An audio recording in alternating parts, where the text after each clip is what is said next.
Turn to Mark Mahaney. He's head of internet research at Evercore ISI. He's got the second highest price target on Google at $220 a share. Mark, thanks for joining us today.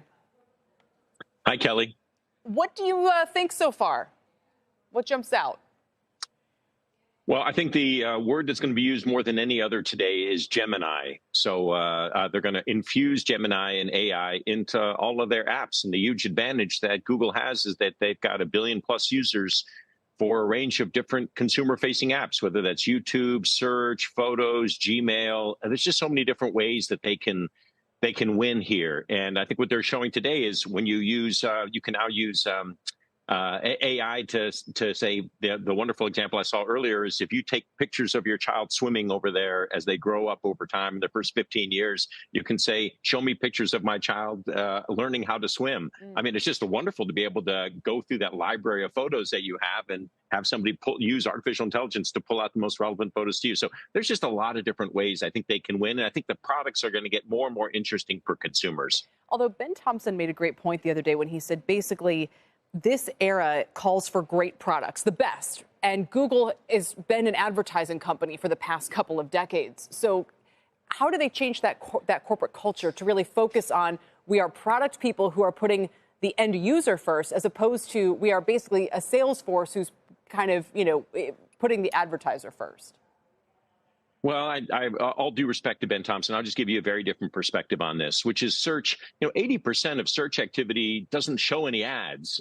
It's people looking for things that are just not monetizable, i.e., the vast majority of usage of Google, they don't sell ads of Google search, i.e., it's been a product-led company for a long time. Some of the problems they've had recently, maybe in the last year or two, they've allowed a little bit of politics to get in there. But the product itself has been, and especially what I've seen using a search generative experience over the last year and using Gemini, it's just been really impressive. So my guess is that we're going to get to a point where we're just not going to talk about Gemini or SGE. It's just going to be Google as an assistant. If there's one company out there that's better positioned than anybody else to give you that personal assistant, it's Google. And one differentiator I thought they emphasized recently that's really interesting. So the hallucination problem that AI has, I think Google's argument is that because they can kind of back test your answer against the internet, so to speak, they can try to make sure that they get at the hallucination problem and maybe give you answers that are more real. I don't know if that's going to become, a huge deal over time, or if the hallucination problem kind of goes away and that's not as much a competitive advantage.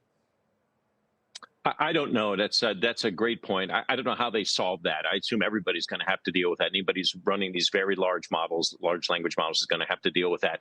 Getting back to I/O today, I also expect them to show hopefully some new hardware products, maybe roll out a new mobile operating system. But the opportunity is there for Google, just given how many consumer touch points they have, and they've been investing in. Like I've watched Sundar now for 8 years at these I/O conferences, and he's talked about AI the entire time. So if there's a problem here, it's really an execution problem on the part of Google in getting products to market. But they have the products. I've been generally over time really impressed by the level of AI, integration. And so when the financial market gets skeptical about Google as an AI winner, I usually think that creates a great buying opportunity. All right, I want to quickly ask you about Amazon, because news that the head of Amazon Web Services, AWS, is stepping down today.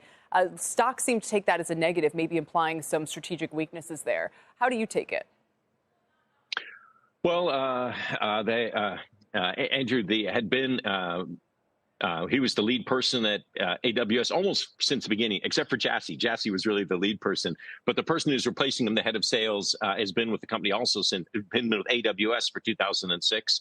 Since 2006. So I don't really see this as a major change in AWS strategy. Look, what matters to Amazon stock this year is, does AWS growth continue to accelerate? I believe it will for a variety of different reasons. If that's true, the stock can re-rate. It's still our number one pick precisely because I think AWS is coming from a really soft year and is going to be able to recover, maybe not to the 30% hyper growth it had before, but I think they can get much closer to that 20% growth than the market realizes, and that's the upside in the stock. Even without AI?